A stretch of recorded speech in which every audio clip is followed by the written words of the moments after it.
안녕하세요. 저는 여우 같은 남편과 토끼 같은 딸아이와 함께 살고 있는 올해로 결혼 5년 차를 맞이한 사업가입니다. 세상이 많이 바뀌기는 했다지만 여자가 사업을 한다고 하면 아직도 좀 우습게 보고 얕잡아 보는 사람들이 제법 있어요. 대찬 성격만 믿고 살아온 저는 평생을 그러한 편견에 당차게 맞서며 살아왔습니다. 오늘은 결혼을 준비하면서 겪었던 저에 대한 편견을 이겨냈던 자랑스러운 이야기를 여러분께도 들려드리고 싶네요. 저는 할머니 손에서 자랐습니다. 제게 얼마 남지 않은 제 친부모님에 대한 기억은 썩 아름답지는 않아요. 어린 제 기억 속의 아버지는 늘 술에 취해 계셨고 그런 아버지와 어머니가 항상 다투셨던 모습이 기억납니다. 결국 제가 채 10살이 되기도 전에 어머니는 아버지와 저를 두고 집을 나가셨어요. 그리고는 지금껏 소식이 끊어졌습니다. 어머니가 집을 나가신 지 얼마 되지 않았던 어느 겨울날 아버지께선 술에 취한 채로 혼자 주정을 부리시다가 낙상사고를 당하셨습니다. 꼬박 이틀을 중환자실에서 버티시던 아버지는 결국 자리에서 일어나지 못하고 돌아가셨습니다. 그렇게 저는 고아가 되었어요. 아버지가 돌아가신 후 저는 친할머니 손에 맡겨지게 되었습니다. 할머니는 그리 살가운 분은 아니셨습니다. 괄괄하고 지기 싫어하는 성격 탓에 주위 이웃분들과 갈등을 겪는 일도 잦은 편이셨어요. 그렇지만 자식들 누구의 손도 벌리지 않고 쉬지 않고 부업이며 소일거리로 끊임없이 바쁘게 손을 놀리며 저를 키워주신 생활력 강하신 분이었습니다. 저 역시 자식에게 제대로 된 일을 하는 모습을 한 번도 보여준 적 없었던 술주정뱅이 아버지보다는 정이 없지만 당당하고 생활력 강한 할머니와 함께 사는 편이 훨씬 좋았습니다. 자라면서 용돈은 넉넉지 않았지만 필요한 것들은 늘 군말 없이 준비해 주셨고 다정한 말은 해주시지 않으셨지만 그렇다고 군 식구인 저를 구박하는 말씀 또한 하신 적이 없으셨거든요. 그런 할머니의 모습을 보고 배우면서 저도 얼른 커서 제 스스로 돈을 벌고 싶다는 생각을 늘 했던 것 같아요. 저는 또래 친구들에 비해 제 진로를 빨리 잡은 편이었어요. 애초에 저한테 그다지 공부머리가 없는 것 같았습니다. 성적이 그렇게 좋았던 적도 없지만 딱히 공부를 잘하고 싶다는 생각이 들지도 않았습니다. 할머니께서도 제 성적에 그렇게 크게 관심을 두지 않으셨기 때문에 공부와는 자연스레 거리를 두게 되었어요. 제 적성은 베이커리 쪽이었어요. 할머니 집에서는 잘 먹기 힘든 갖가지 색색의 화려한 케이크와 빵들은 늘 제 두 눈을 번쩍 뜨이게 했습니다. 처음에는 그저 맛있는 디저트를 많이 먹고 싶어서 중학생이 되자마자 인근의 베이커리 카페에서 아르바이트를 시작하게 되었습니다. 제가 알바를 했던 베이커리 카페는 제가 자란 소도시에서는 제법 규모가 큰 편이에요. 하루에 만드는 베이커리의 가짓수도 제법 많은 편이었습니다. 처음엔 그저 먹는 게 좋았던 거였지만 제빵사 언니 오빠들의 손에서 다양한 베이커리들이 만들어지는 모습은 마치 마법과도 같았습니다. 제 인생에 공부에 취미를 둘 순간은 영원히 없을 것만 같았는데 관심이 가는 분야는 역시 달라도 다르더군요. 누가 시키지 않았는데도 더 알고 싶은 마음에 제빵사 언니들한테 귀동냥을 들어가며 제과 제빵사 시험 교재를 고르고 학교 수업 시간에도 몰래 책 사이에 베이커리 교본을 끼워보며 꿈을 키워나갔습니다. 당연히 고등학교 진학도 실업계 요리 전문학교로 가닥을 지었어요. 다소 공부를 못하는 친구들도 어지간해선 인문계 고등학교에 진학했던 저희 학교에선 이례적인 일이었습니다.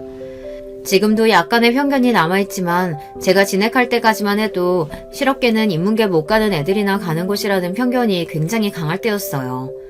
저의 실업계 진학 소식에 뒤에서 제 똥통학교 간다더라며 밉살맞게 말하는 애들도 제법 되었지만 저는 호빵기를 끼웠습니다. 니들 집에서 부모님이 주신 돈 받아가며 학교 다닐 때 나는 내 미래 계획 확실히 세우고 직접 용돈 벌어가며 착착 앞으로 나아가고 있어. 저는 스스로에 대한 자부감에 가득 차 생각했습니다.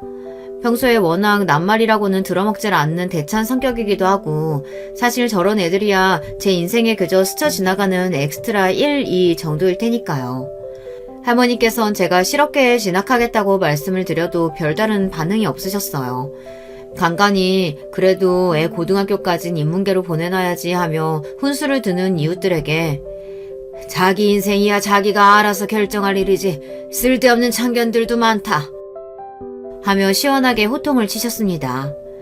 제 이 제멋대로인 성정은 할머니에게서 온 것이 틀림없다 생각하면서 저는 착실하게 제빵사로서의 미래를 준비했습니다. 고등학교에 진학하기 전 이미 딸 수 있는 관련 자격증은 모두 따두었고 아르바이트도 계속 병행했습니다. 처음 최저시급에서 시작해 제법 손이 야무지다는 걸 인정받은 후로는 시급도 짭짤하게 쳐주셨거든요. 고등학교에 진학해서부턴 나갈 수 있는 대회란 대회는 다 나가며 수상 경력을 쌓아나가기 시작했어요. 일찍부터 시작한 그간의 제 노력이 헛된 것은 아니었는지 제 나이에 비해 탄탄한 수상 경력을 만들 수 있게 되었습니다. 덕분에 졸업반에서 가장 빨리 가장 좋은 조건을 제시한 호텔 베이커리에 취업할 수 있었습니다. 제 졸업도 하기 전 19살에 시작된 첫 직장 생활은 만만치 않았어요. 하지만 일이 고된 만큼 배우는 것도 많았습니다. 정신없이 바쁘게 돌아가는 하루마다 현장에서 직접 몸으로 경험하며 얻은 제 나름대로의 노하우를 쌓아가며 역시 프로의 세계는 다르구나 실감했습니다. 바쁜 와중에 저만의 레시피 개발에도 노력을 게을리하지 않았습니다. 제 궁극적인 목표는 제 이름을 건 베이커리를 오픈하는 거였거든요. 아무래도 유학파도 많은 업계이다 보니 고졸 실업계 출신인 제 입장에서는 남들과는 차별화된 레시피와 수상 경력이 앞으로 계획에 도움이 될 터였어요. 그래서 괜찮은 레시피는 국제대회에 출품하기도 하고 레시피 특허를 등록하기도 하는 등 그야말로 눈코 뜰 새 없이 열심히 살았습니다. 그러다 그렇게 바쁘게 살아가는 저를 좋게 봐주셨는지 업계 선배 한 분이 제게 함께 창업을 하지 않겠냐고 먼저 제안을 해주셨어요. 선배가 구상한 베이커리 카페는 일반적으로 흔하게 접할 수 있는 베이커리류보다는 좀 더 실험적인 베이커리를 테마로 마니아 손님을 확보하는 것을 목표로 했습니다. 평소 레시피 개발의 주력인 저에게는 그야말로 딱인 컨셉이었어요. 하지만 창업에 한두 푼이 드는 것도 아닌데 아무리 이런저런 지원을 받는다 치더라도 꼬박꼬박 월급 나오는 직장을 때려치우고 쉽게 결정할 수 있는 사안은 아니었어요. 많지는 않더라도 보태줄 수 있을 만큼 보태줄 테니까 어디 하고 싶은 대로 한번 해봐라. 지나가듯 흘린 창업 이야기를 생각보다 진지하게 귀담아 들으셨던 모양인지 어느 날 함께 마주 앉아 저녁을 먹다 할머니가 대수롭지 않게 툭 말씀을 던지셨습니다. 할머니 입에서 도와주겠다는 말이 나오리라고는 생각조차 해본 적 없었던 저는 놀라서 입을 쩍 벌렸죠. 할머니가 그럴 돈이 어디 있어? 그러니까 많진 않다잖아. 그래도 내 살 날 얼마나 남았다고 가진 돈 싸들고 죽을 것도 아니고. 그간 너 학교 다니면서 스스로 벌어다녔는데 이 정도는 해주고 싶다. 답지 않게 따스한 말씀을 하시는 할머니의 모습이 낯설기도 하고 그러면서도 나한테 아예 정이 없는 건 아니셨나 싶어 콧잔등이 시큰해졌습니다. 그러면서 반드시 창업에 성공해 소녀딸 번듯이 잘나가는 모습을 보게 해드리겠다 다부지게 마음을 먹었습니다. 그렇게 저는 24, 70 나이에 청년 사업가가 되었습니다. 비록 동업이긴 하지만 사업자 명의에 당당하게 오른 제 이름을 보며 가슴속이 뿌듯하게 차오르는 기분이었어요. 그간 레시피 개발에 공을 많이 들여오긴 했지만 제 이름을 걸고 세상에 나오는 베이커리라고 생각하니 더욱 의욕과 영감이 샘솟았습니다. 카페는 당초 선배와 협의했던 것처럼 저희의 창작 레시피를 기본으로 하는 독특한 컨셉의 베이커리 카페였습니다. 초보 사장님이었지만 선배도 그렇고 저도 그렇고 어릴 때부터 일찍 일을 시작해서 베이커리 만드는 건 물론 손님 응대에도 이미 베테랑이었기에 차츰 입소문을 타고 가게가 알려지기 시작했습니다. 결정타는 국내 굴지의 잡지에 저희 가게에 대한 칼럼이 실린 것이었어요. 저희가 창업을 했다는 소식에 제게 수상의 영광을 안겨주셨던 국내 대회의 심사위원이셨던 한 유명 업계 선배가 저희 베이커리를 맛보시고 칼럼을 써주신 것이었어요. 감사하게도 칼럼엔 저희 카페만의 독특한 베이커리에 대한 호평 일색이었습니다. 홍보도 홍보지만 그간 저희의 노력이 인정받는 기분에 정말 뿌듯했습니다. 칼럼을 시작으로 SNS상에서도 저희 카페가 핫플로 부상하면서 제법 방문해주시는 분들이 늘어나기 시작했습니다. 남편을 처음 만난 것도 그 즈음이었습니다. 남편은 저희 카페 단골 손님의 지인이었어요.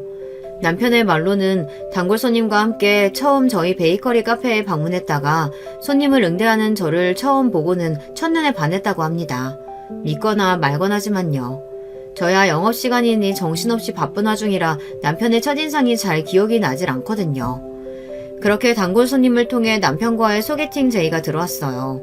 그동안은 가게가 자리 잡느라 다른 생각을 할 마음의 여유가 없다가 어느 정도 자리가 잡히기 시작한 시점이라 이제 와서 생각해보면 남편의 타이밍이 제법 나쁘지 않았습니다. 어찌됐든 저도 저를 좋게 봐줘서 먼저 만남을 제안받은 게 썩 기분이 괜찮았어요.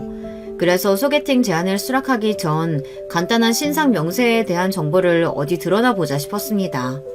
커플 탄생에 대한 기대에 가득 차 신이 난 단골 손님이 들뜬 목소리로 말했습니다. 얼굴도 아주 멀끔하게 잘생기셨고 인상도 좋으세요. 무엇보다 직업도 진짜 괜찮아요. 의사 선생님이신데 학교도 좋은 대학 나오시고 지금은 개인병원 개원하셔서 자리도 잘 잡으셨어요. 잘생겼다는 말에 흠쩍하게 고개를 끄덕이던 제가 의사라는 단어를 듣고 멈칫하자 단골 손님의 반응이 의아해 보였습니다.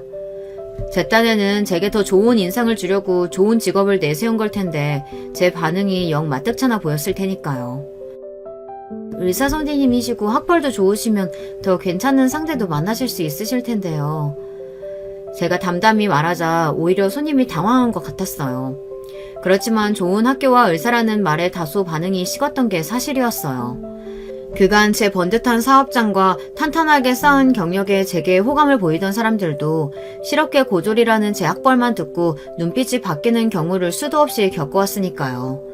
제 입장에서 별 볼 것 없는 고만고만했던 사람들도 단지 인문계 졸업했다는 것만으로 은연중에 자신이 저보다 우위라는 티를 내지 못해 안 달랐던 꼴도 심심찮게 보았습니다.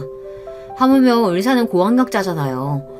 뭐 사람이야 다 같은 건 아니라고 해도 비슷한 환경에 있는 사람들끼리 만나는 게 제일이라는 게 제 지론이었어요. 굳이 지금의 제 생활에 만족하고 있는데 언짢아질지도 모를 일을 불어 만들고 싶은 생각은 없었습니다. 그런 분 절대 아니에요. 직접 만나보시면 진짜 좋은 분이라는 거 분명히 느끼실 거예요. 화들짝 놀란 단골 손님이 마치 제 일인 양 남편을 감싸기 시작했습니다. 여전히 마뜩찮은 기분이었지만 제가 책임질 테니 일단 한번 만나나 보시라며 밀어붙이는 단골 손님의 기세에 결국 소개팅 제안을 수락했습니다. 그렇게 처음 만난 남편은 잔뜩 긴장을 하고 나온 모습이었어요. 주선자의 말처럼 잘생긴 사람은 아니었지만 남편은 호감상이긴 했습니다. 무엇보다 잔뜩 얼어 긴장한 모습이 조금 우습기도 귀여워 보이기도 했습니다. 나쁘지 않은 첫인상에 마음이 조금 풀어지긴 했지만 짚고 넘어갈 건 확실히 짚고 넘어가야겠다 싶었어요. 이건 미리 확실하게 말씀을 드려야 할 것 같아서요. 저 대학 안 나왔어요. 고등학교도 실업계 가서 요리학교 졸업했고요. 대뜸 제가 학력부터 까자 남편은 영문을 모르겠다는 표정이었습니다. 안 물어봐서 따로 얘기 안 한 건데 나중 돼서 왜 미리 얘기 안 했느냐, 그랬으면 시간 낭비 안 했다면서 화내는 분들도 계시더라고요. 그제야 제가 학력 이야기를 꺼낸 의도를 알아챘는지 남편의 얼굴이 당황함에 빨갛게 물들었습니다. 그런 건 상관없습니다. 처음부터 신경 쓴 적도 없어요. 조금 속상하게까지 느껴지는 남편의 기세에 저도 분위기를 무마하기 위해 말을 이었습니다. 무례하게 느끼셨다면 죄송해요. 그래도 미리 전해 듣기론 공부도 많이 하신 분인 것 같은데 사람이 본인보다 더 나은 것까진 아니어도 비슷한 수준까지는 갖춘 사람을 선호하는 게 당연하잖아요. 그런 뜻으로 드린 말씀이었는데 기분 상하게 해드릴 의도는 전혀 아니었어요. 제 말을 듣고 제 행동이 이해가 된 건지 남편의 흥분도 차츰 가라앉았습니다. 왜 그렇게 말씀을 하신 건지 이해는 합니다. 그런데 정말 그런 부분은 생각지도 않았어요.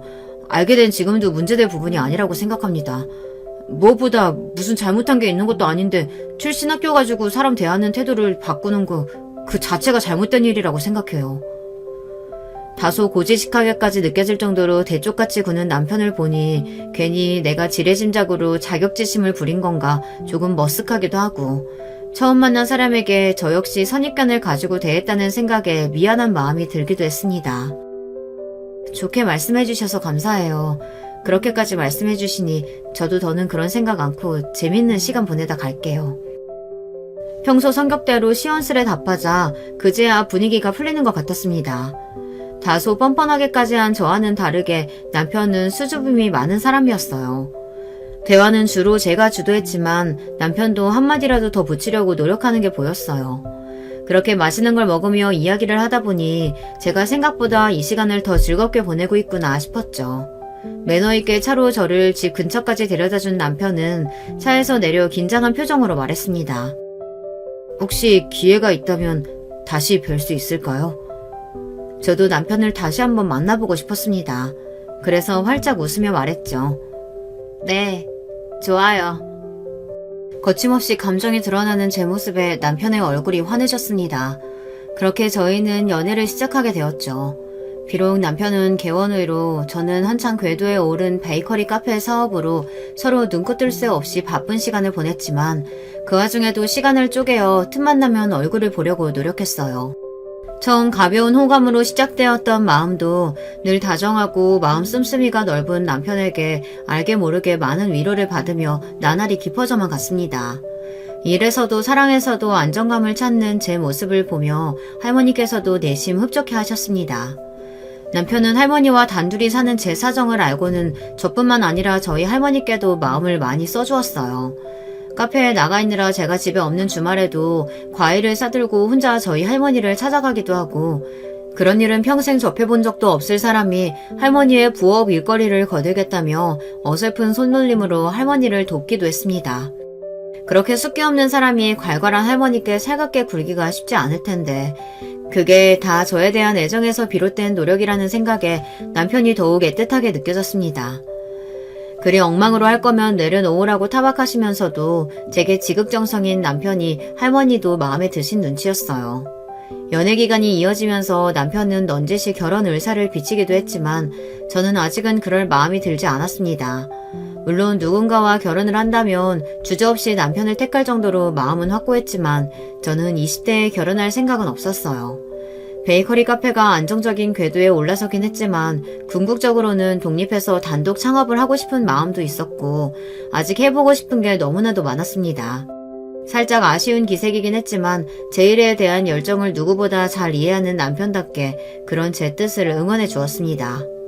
그날도 평소와 다름없이 정신없이 바쁜 하늘을 보내며 손님을 맞이하고 있었어요.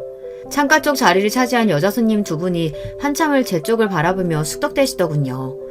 지금까지 일하면서 별의별 사람들을 다 겪어본 터라 처음엔 그냥 그러려니 잡지나 SNS에서 나를 본 적이 있는가 보다 하며 이내 다른 손님들께 응대했습니다. 그렇게 한참을 바쁘게 일하고 몇 시간이 지났을까 무심코 창 쪽을 들여다보니 아까의 그 손님들이 여전히 자리를 지키고 계시더라고요.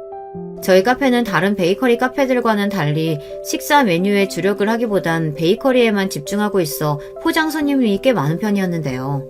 SNS용으로 매장에서 드시고 가는 분들도 메뉴 특성상 몇 시간씩 카페에 머무는 경우가 그렇게 많지는 않은 편입니다.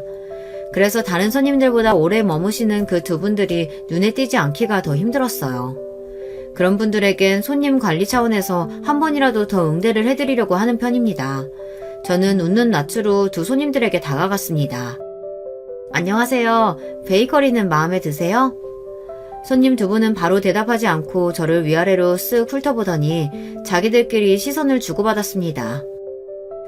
나한테 관심이 있어서가 아니라 그냥 진상 타입이신 건가, 혹시 귀찮은 일이 생긴 건가 싶었지만 짐짓 더 밝은 표정을 유지하고 있을 때 손님께서 물으셨어요. 이런 가게는 매출이 얼마나 돼요? 아, 이런 곤란한 돌직구라니. 초면에 무례하기 짝이 없는 질문이긴 하나 사실 이런 손님들이 영 없는 편도 아니었기에 웃으며 자연스럽게 질문을 넘겼습니다. 아, 창업에 관심이 많으신가 봐요. 혹시 베이커리 전공하셨나요? 무슨 빵가게 전국식이나. 작은 소리로 중얼거렸지만 저 기분 상하라고 하는 의도만큼은 제대로 전해졌습니다. 적당히 응대해 보내야겠다 마음먹으며 대화를 마무리 지었습니다. 저희 베이커리 메뉴들은 저희가 직접 고심해서 만든 창작 레시피예요. 여기까지 직접 와주셔서 감사하고 앞으로도 자주 찾아주시면 감사하겠습니다. 사회생활 10년차 짬밥에 저 정도 시비야 이젠 기분 상할 수준도 안 되었습니다. 더 신경을 기울일 새도 없이 손님들이 들어오시는 걸 보며 그날도 바쁘게 하루를 마무리했습니다. 영업 마감 시간에 저를 집으로 데려다 주겠다며 찾아온 남편과 그날 하루의 일과를 도란도란 이야기하다 오늘의 진상 손님에 대해 스치듯 언급했습니다. 사실 영업을 하다 보면 의뢰에 있는 일이다 보니 그냥 한번 웃고 넘어가자 싶어 한 말이었는데 뭔가 꺼림칙한 이야기를 들었다는 남편의 표정에 대번 물었어요. 자기 왜 그래? 아니야. 그냥 별 사람 다 있다 싶어서. 조금 의아했으나 틀린 말도 아니라 생각하며 넘겼습니다. 그렇게 잊혀져 가던 그 두 손님에 대한 화제가 다시 떠오른 건 그로부터 이틀 뒤의 일이었죠. 이걸 자기한테 이야기하는 게 맞나 생각했는데 그래도 당사자 모르게 두는 건 아니다 싶어. 얼마 전 남편의 부모님을 통해 남편에게 선자리가 들어왔다고 합니다. 뭐 그럴 수 있는 일이죠. 딱히 남편이 결혼할 여자라고 데려오는 사람도 없는 데다 직업은 좀 좋나요. 본인이 별 생각이 없어도 선자리를 주선하려는 주변 사람들이 얼마나 많았을지 짐작이 가지 않는 건 아니었습니다. 이번에도 단칼에 선자리를 거절하는 남편이 답답하셨는지 부모님께서 평소보다 끈질기게 선자리에 나설 것을 종용하셨다고 합니다. 무작정 거절만 하기엔 설득력이 부족하다 판단한 남편은 결국 구체적으로 결혼 이야기가 나온 것은 아니지만 결혼하고 싶은 마음이 드는 여자친구가 있다고 실토하고 말았습니다. 숫기 없는 남편의 연애 소식에 부모님 댁은 축제 분위기가 되었습니다. 문제는 그날부터 여자친구 데려오라는 닥달이 시작되었다는 겁니다. 모르셨으면 몰라도 저의 존재를 알게 되셨는데 부모님 입장에서는 제가 얼마나 궁금하셨겠어요. 하지만 예전에 결혼에 대한 주제가 화두에 올랐을 때 이미 제가 결혼에 대한 입장을 분명하게 밝힌 바가 있었기에 남편은 아직은 때가 아니라며 거절 의사를 확실히 했다고 합니다. 상황이 어떤지는 알겠어. 근데 그게 그 손님들하고 무슨 상황인데? 그 두 분, 내 형수님들이셔. 한숨을 푹 쉬며 말하는 남편의 말에 순간 사고가 정지했습니다. 그럼 그날 정말 우리 가게가 목적이 아니라 나를 보러 온 게 맞구나. 그러면서 서로의 첫인상이 썩 좋지 않다는 걸 떠올리자 괜히 마음이 찝찝해졌습니다. 나 궁금해하셔서 자기가 우리 카페 알려드린 거야? 그럴 리가 있겠어. 저와 상의도 없이 일방적으로 이런 일을 만들 사람이 아니긴 했습니다. 남편 부모님들께선 궁금하셨겠지만 성정이 꼭 남편과 같으셔서 남편이 허락하지 않는 일은 독단적으로 진행하지 않으셨다고 합니다. 그래도 답답한 마음이야 있으셨을 테니 막내한테 여자친구가 있다는데 아직 데려올 생각이 없는 모양이다 라며 며느리들에게 토로하셨던 모양이에요. 그때부터 남편에게 두 형수님의 질문 폭탄이 쏟아졌다고 합니다. 도련님, 도대체 뭐하는 아가씨길래 그렇게 꽁꽁 숨긴대요? 숨기긴요. 아직 결혼 이야기가 나오지도 않았는데 무턱대고 상대방 집으로 부르는 건 부담스럽잖아요. 그럼 결혼 이야기 하면 되죠. 도련님 일 빠지는 게 뭐가 있다고. 결혼하자고 하면 웬만한 아가씨들이야 다 좋다고 할 텐데. 그거야 우리 가족들 생각이고요. 상대방 입장도 생각을 해야죠. 형수님들의 협공에 기가 쪽 빨린 남편은 결국 제 직업과 제 베이커리 카페가 위치한 지역에서는 제법 인정을 받고 있는 능력 있는 사람이라며 제 신상의 아주 일부분을 살짝 털어놓았다고 합니다. 그러고는 형수님들의 누그러진 태도에 다행이라 생각하며 바쁜 본인 일상을 사느라 그 일을 까맣게 잊고 있었다고 합니다.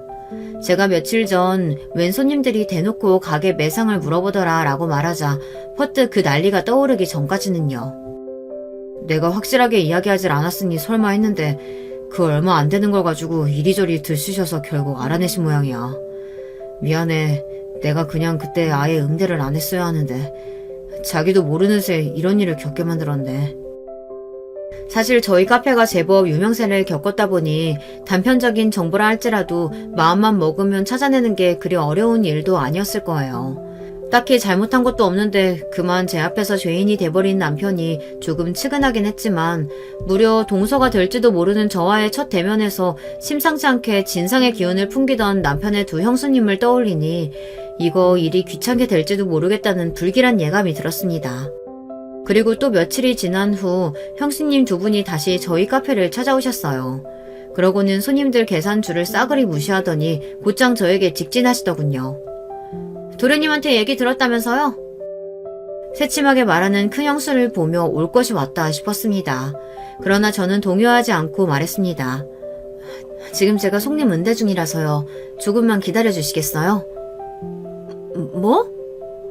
큰 형수가 말을 잇기도 전에 손님이 먼저 치고 들어왔습니다. 업장에서는 손님이 왕이죠. 저는 웃는 낯으로 마저 능숙하게 손님을 응대했습니다.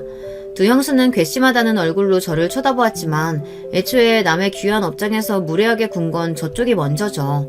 저한텐 저의 평생 자부심을 다 쏟아부은 곳인데 아무리 미래에 손이 동서가 될지도 모르는 사람들이라 해도 저런 식의 무례를 저 자세로 다 받아줄 생각은 눈꼽만치도 없었습니다. 부딪힐 거면 차라리 빨리 부딪히는 게 낫다 생각하며 불어 계산줄이 다 줄어들 때까지 그쪽으로는 눈길도 주지 않았습니다. 계산을 다 마치고 저는 일부러 더 나긋하고 여유있는 걸음으로 두 사람 앞에 섰습니다. 그리고는 여전히 웃는 낯으로 말했습니다. 제가 지금 일하는 중이라 길게 시간을 빼드리지 못할 것 같아요. 약속 없이 일하는 곳으로 찾아오신 거니 이해하시죠? 대번에 두 사람 낯에 못마땅한 기색이 보였지만 뭐 제 알바인가요? 저는 비교적 손님들이 많이 지나가지 않는 쪽으로 두 사람을 데려갔습니다. 그래서 오늘은 어떻게 오셨을까요? 뭐 못 올 때 왔어요? 아무나 들락거리는 가게인데. 저를 찍어 누르고자 하는 기세가 느껴졌으나 이 정도는 저한테 우스운 수준이었습니다. 온 낯에 은은한 미소를 띄우며 말했습니다. 하실 말씀이 있으시면 듣겠습니다. 제가 일하는 중이라 자리를 오래 비울 수 없어요. 바쁜 척은 혼자 다 하시네. 손윗동사가 될지도 모르는데 궁금하면 좀 찾아올 수도 있는 거 아니에요? 그러든지 말든지 여전히 차분하게 웃는 낯인 저를 보고 좀 약이 올라 보였어요. 이내 큰 형수가 톡 쏘았습니다. 우리 도련님이랑 만나고 있다고 들었는데 어른들이 알게 되셨으면 우리가 먼저 찾아올 게 아니라 응당 먼저 찾아뵙고 인사드리는 게 순서 아닌가? 그 부분은 민준 씨가 잘 말씀드린 걸로 알고 있는데 따로 찾아오신 이유가 있나요? 제가 얼굴색 하나 변하지 않고 대꾸하자 오히려 상대방 쪽에서 당황한 것 같았습니다. 아니 그렇다고 해도 여자 쪽에서 그런 건 도리가 아니다 하고 먼저 찾아뵐 생각을 해야지. 우리 도련님이 공부원 해가지고 순진한 쌈을 가지고 똑같이 하는 건 아니죠. 저도 민준 씨도 서로 상의해서 내린 결론인데 별로 탐탁지 않으셨나 봐요. 민준 씨 부모님께서는 별 말씀 안 하신 걸로 알고 있는데 오늘 두 분 여기 오신 건 알고 계신 건가요? 부드럽게 매기는 제 말에 말문이 턱 막힌 모양이었습니다. 진짜 시집을 갔더라도 시집살이 당하고 살 성격이 아닌 제가 막말로 아직 결혼을 한 것도 아니고 생판 남의 진상 짓거리를 받아줄 이유가 없었죠. 사실 처음 방문했을 때부터 대강 견적은 나왔습니다. 저 둘은 나의 상대가 되지 않는다. 정말 상의 없이 두 분 자의로 오신 거라면 앞으로는 안 그러셨으면 좋겠습니다. 여긴 제 직장인데 약속도 없이 이렇게 막무가내로 찾아오셔서 제게 따지시는 것도 도리에 맞는 일은 아니잖아요. 그래 주실 수 있죠? 대화를 부드럽게 마무리한 제가 꾸벅 인사까지 잘 드리고 자리를 뜨자 제대로 대꾸도 못한 두 사람의 얼굴이 울그락불그락 하더니 이내 쿵쿵 발을 구르며 카페 문을 쾅 열어젖히고 나갔습니다. 할 말은 제대로 못하고 문에 분풀이하는 모습이 영락없이 하수의 것이었어요. 소식을 전해드린 남편은 제 앞에서 그야말로 석고대죄를 했습니다.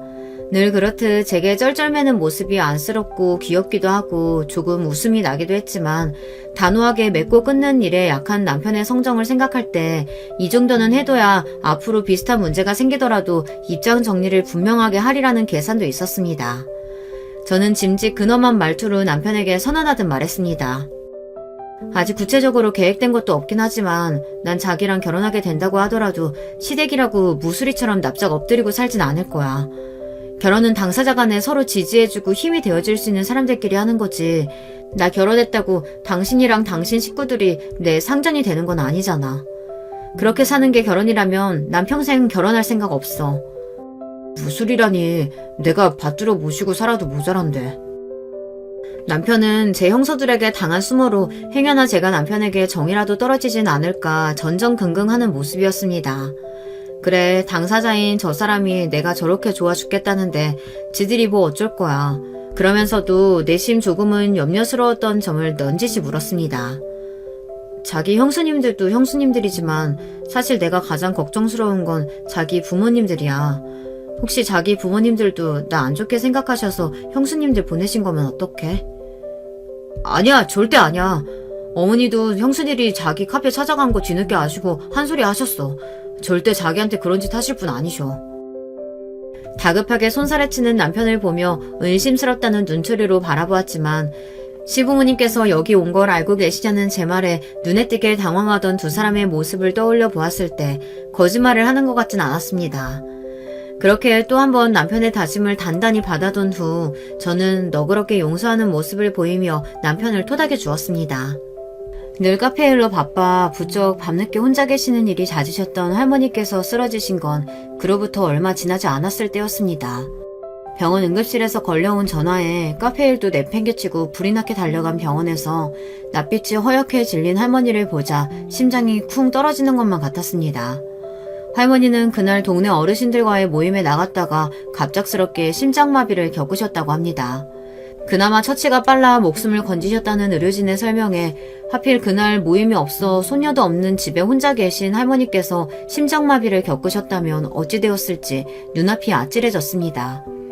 할머니가 쓰러지셨다는 소식에 급히 달려온 남편이 도리어 정신을 못 차리는 저를 대신해 입원 수속을 비롯해 전반적인 일을 신속하게 처리하고 의료진과의 대화까지 진행했습니다.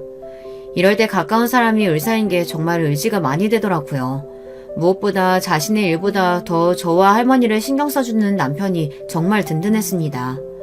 할머니가 입원하신 지 며칠이 지나고 점차 상태가 안정되어 갈 즈음 남편의 부모님께서 병문안으로 오셨습니다.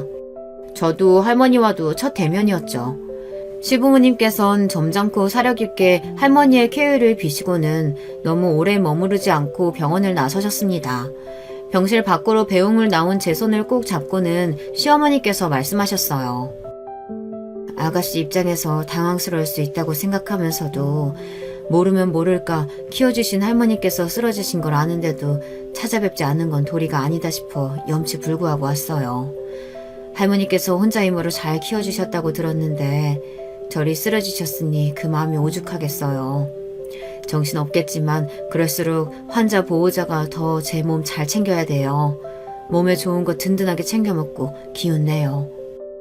하시며 남편을 통해 용돈까지 보내주셨습니다.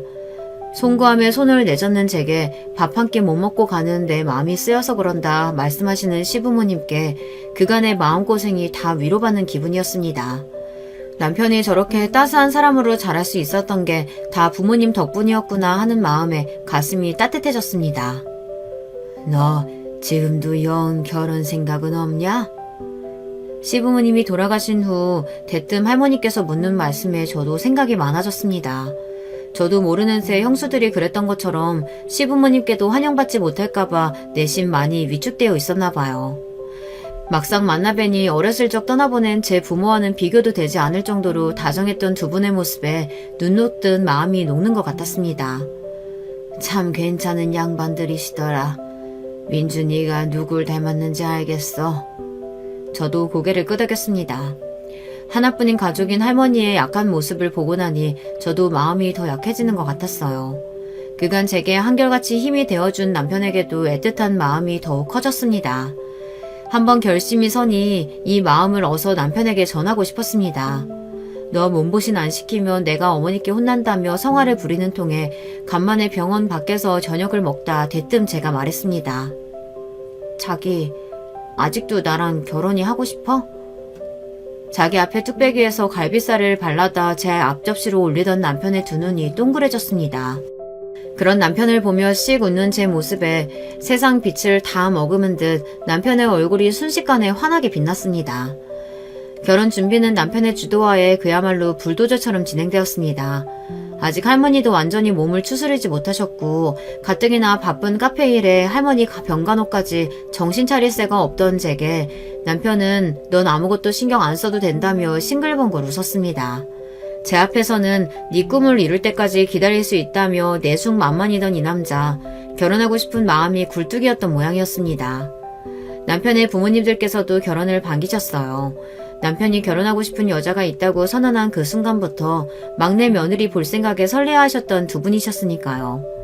저희 할머니야 먼저 결혼 이야기를 꺼냈으니 더 말할 것도 없었습니다. 단지 마음에 걸리는 건 제게 호의적이지 않았던 두 예비 손이 동서들이었어요. 자기 결혼한다니까 형수님들이 뭐라고 안 해? 결혼은 내가 하는 건데 두 분이 뭐라고 하실 일이 뭐가 있어. 형님들은 뭐라고 하셔?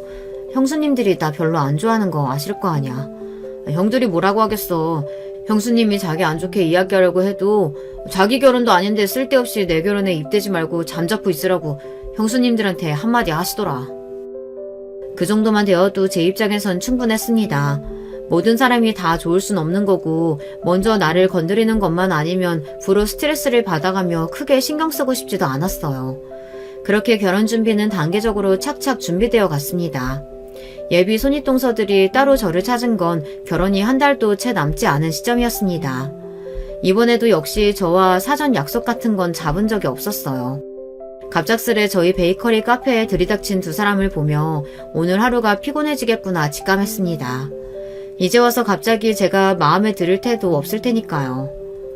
너 당장 우리 도련님이랑 파혼해.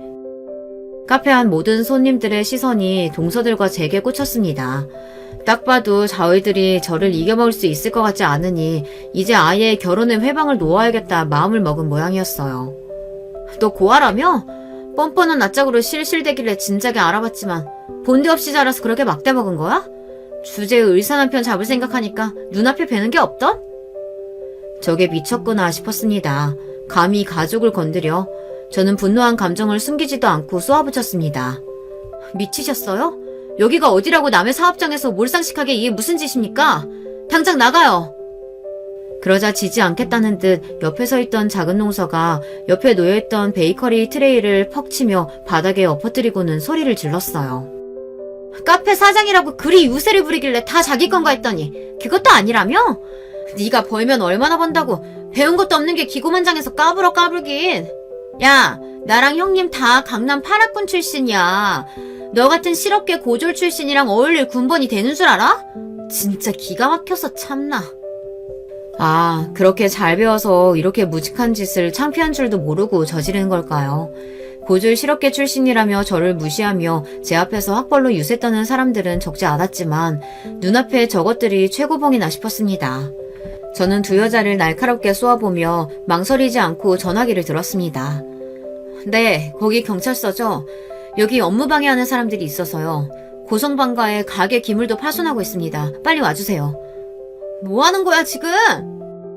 제가 곧바로 경찰에 신고할 줄은 몰랐던지 큰동서가 당황하며 제게서 전화기를 빼앗으려 들었지만 소란에 곧장 제게 달려온 동업자 선배 언니에게 금세 저지당했습니다. 언니도 이미 머리 끝까지 화가 나 있는 상태였어요.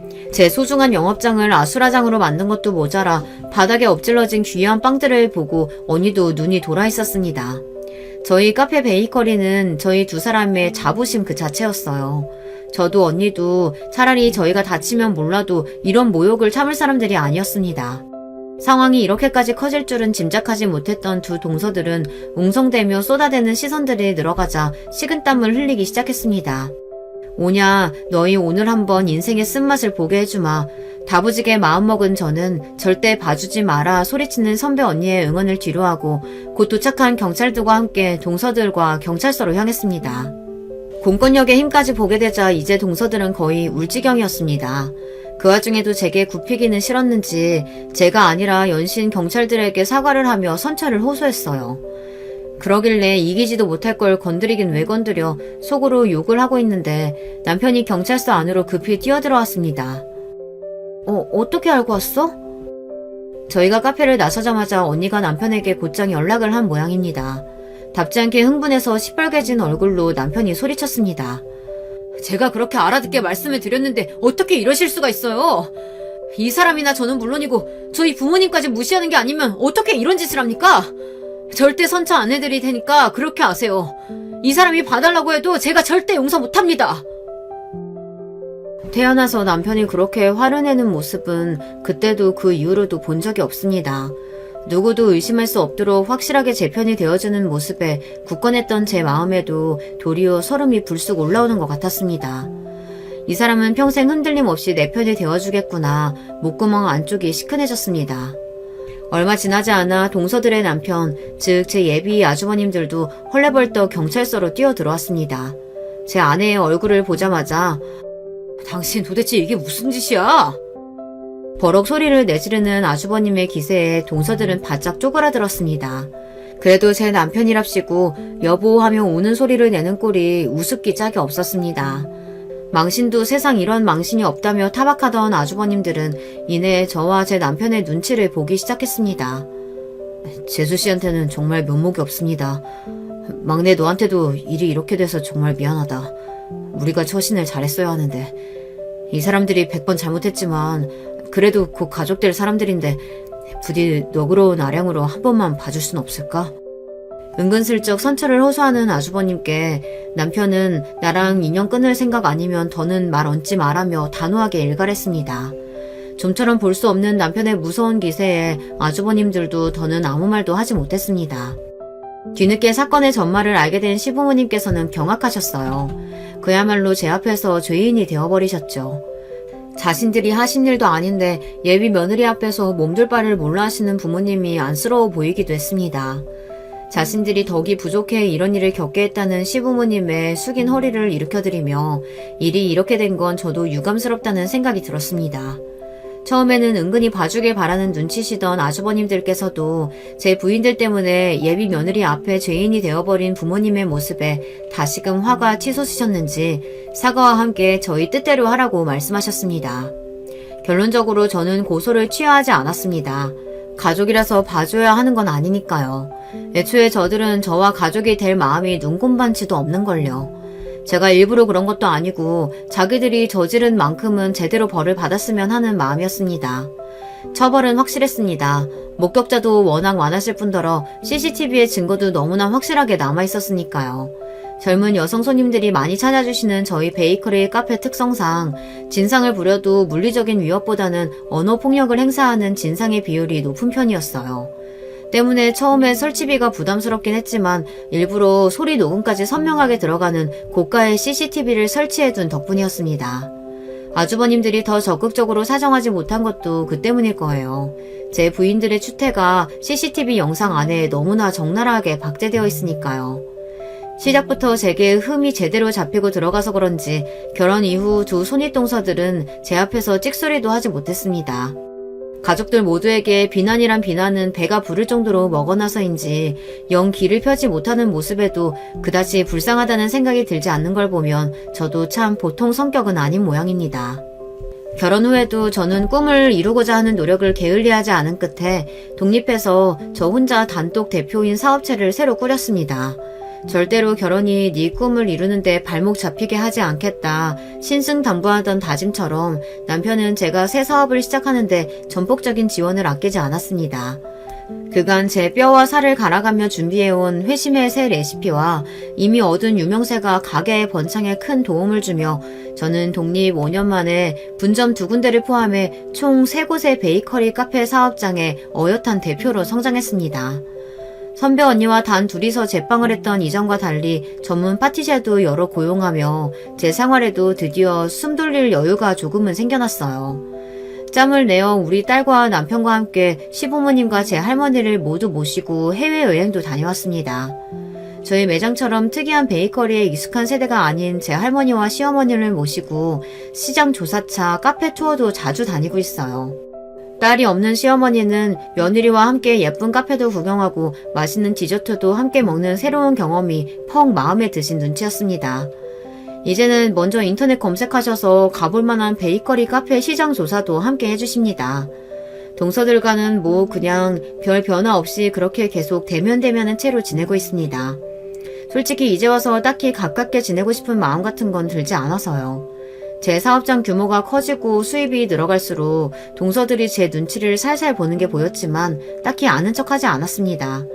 제가 그리 상냥한 편은 못 되어도 제 사람에게는 아끼지 않고 잘 퍼주는 성격인데 가만히만 있었어도 같이 좋은 거 누리며 즐겁게 살 수 있었을 것을 제 동서들은 복을 걷어차도 제대로 걷어찼죠. 사실 서로 경찰서 대면까지 한 사이인데 이제 와서 하하호호 화기애애하게 지내는 것도 참 우스운 일이기는 합니다. 그렇게 저는 평생에 꾸미던 독립 베이커리 카페 대표로서의 꿈을 이루는 데 성공하고 어릴 때에는 차마 꿈도 꾸지 못하던 다복한 가정의 일원으로 하루하루를 씩씩하게 살아가고 있습니다. 때론 세상의 편견에 정면으로 부딪히며 조금은 버거울 때도 있지만 늘 한치의 의심 없이 제 편이 되어주는 가족들로부터 에너지를 충전하며 기운을 차리곤 해요. 저 역시 언제나 한결같이 같은 자리에서 묵묵히 저를 지지해주는 가족들이 없었더라면 지금의 성공을 일구어 나갈 수 없었을 겁니다. 나를 믿어주는 한 사람의 존재가 저 스스로를 참 강하게 만들어주는 것 같아요. 여러분들도 지금 옆에 계시는 분과 서로 믿고 의지해가며 힘차게 살아가시길 바랄게요. 감사합니다. 여러분, 두 번째 사연 시작하기 전에 좋아요, 구독 꼭 눌러주실 거죠? 그럼 두 번째 사연 바로 시작합니다. 안녕하세요. 평소에 유튜브로 사연은 즐겨 듣는데 제가 제보하게 될 줄은 전혀 몰랐네요. 저는 지금 경기도에 사는 30대 후반 간호사 여자입니다. 인생은 원래 고난의 연속이라고 하잖아요. 저도 어린 시절부터 결코 평온한 삶을 산 편은 아니에요. 근데 얼마 전엔 제가 생각해도 이럴 수가 있나 싶을 정도의 일이 일어났습니다. 혼자만 알기에 아까운 정도라 용기 내어 제보하게 됐어요. 제 사연 재밌게 들어주시길 바라며 시작하겠습니다. 저는 정말 굴곡이 많았어요. 일단 저는 아버지란 존재가 없었습니다. 엄마한테 듣기론 엄마가 저를 임신하셨을 때 아버지가 사고로 돌아가셨대요. 공사장에서 일하셨다고 들었는데 높은 곳에서 위험하게 일하다 떨어지셨다고 하더라고요. 그래서 엄마는 임신 막달일 때 남편을 잃었죠. 엄만 저를 낳고 산후조리도 제대로 못하고 바로 식당에서 일하셨다고 합니다. 그것 때문인지 엄마는 자주 아프셨어요. 어깨부터 허리, 무릎 등 안 아픈 곳이 없으셨죠. 지수야, 엄마 어깨 좀 주물러 줄래? 왜 이렇게 아프지? 당장 내일도 식당 가서 설거지 해야 되는데 파스를 붙여도 이러네. 엄마, 내가 주물러 줄게. 그리고 나중에 크면 엄마 몸 안 아프게 내가 효도할 거야. 엄만 나만 믿어. 알겠지? 사랑해. 엄마와 저는 서로가 서로밖에 없는 관계였어요. 그래서 사춘기 때도 큰 탈 없이 조용히 지나갔죠. 하지만 엄마와 관계가 좋은 것과는 별개로 가난은 매우 힘들었습니다. 너무 가난해서 우리 집은 심지어 제가 중학생 땐 화장실도 없었어요. 지금 생각하면 그런 곳에서 어떻게 살았나 싶을 정도의 집이죠. 집이라고 할 것도 없이 그냥 쪽방에서 살았거든요. 그래서 어린 제 소원은 깨끗한 화장실이 있는 집이었어요. 너무 가난해서 교복도 남이 버린 것을 주워다 입었습니다. 야, 김지수, 넌 교복이 왜 그 모양이야? 너네 집 거지라서 그래? 교복 살 돈도 없는 거야? 진짜 내가 다 창피하다. 너네 엄마한테 교복 사달라고 그래. 아, 돈 없어서 못 사나? 그래, 우리 집 가난해. 근데 우리 집이 가난해서 너한테 피해준 거 있어? 네가 뭔데 나한테 그래? 다시 말해봐. 다시 말해보라고. 아, 너 지금 나 쳤냐? 쳤냐고. 이게 지금 나랑 해보자는 거야? 네가 먼저 시작했잖아. 우리 엄마랑 내가 가난한 게 뭐 어때서? 가난이 죄야? 그러면 돈이나 주고 동정해. 야, 너네 그만해. 반장, 빨리 선생님 불러. 어떡해. 야, 그만해. 가난이 창피하진 않았는데 친구들의 놀림은 견딜 수가 없었어요. 특히 죄 없이 저만 바라보고 사는 엄마를 생각하면 더욱 그랬습니다. 그래서 학창시절엔 친구도 별로 없었어요. 제가 가난해서 잘 씻지 못하니까 저를 피하는 친구도 많았습니다. 엄마가 몸이 안 좋기도 했고 친구도 없으니 학교에서 열심히 공부했어요. 열심히 공부한 덕에 서울에 있는 대학의 간호학과에 입학할 수 있었어요. 우리 지수가 간호사 되는 거야? 엄마 너무 기뻐. 해준 것도 없는데 이렇게 잘 자라줘서 얼마나 기특한지 몰라. 엄마 이제 죽어도 여한이 없어. 엄마가 죽긴 왜 죽어? 내가 엄마 간호하려고 간호학과 간 거잖아. 엄만 이제 나랑 평생 행복하게 살 일만 남았어. 하지만 가난은 현실이었습니다. 대학교 학자금은 생각보다 더 어마어마했어요. 중간에 휴학도 하고 공장에 들어가서 돈을 벌었습니다. 제가 대학생 때 엄마 몸은 이미 다 망가진 상태였거든요. 엄마는 몸을 써서 돈을 벌 수 있는 상태가 아니었습니다. 성인 될 때까지 엄마가 저를 키우셨으니 제가 갚을 차례였죠. 그래서 방학과 휴학 기간에 돈을 악착같이 벌었죠. 그걸로 등록금도 내고 엄마와 사는 생활비도 충당했고요. 그렇게 대학을 졸업했고 저는 마침내 간호사가 됐어요. 저는 학교 재단의 대학병원에서 일을 시작했습니다. 생각했던 것보다 더 힘들었어요. 하지만 그만둘 수 없었습니다. 직원 복지로 엄마의 진료도 쉽게 받을 수 있었고 돈도 많았으니까요. 워낙 바쁘게 사느라 저는 그때까지 연애도 해보지 못했어요. 지수가 엄마 때문에 돈만 버느라 연애도 못하고 미안해서 어떡해. 너도 이제 남자 만나서 결혼해야 되는데 엄마가 너한테 짐만 되는 것 같다. 아니야, 엄만 나한테 절대 짐 아니야. 그리고 난 남자한테 관심 없어. 결혼은 무슨? 엄마랑 평생 이러고 살 거니까 그런 걱정하지 마.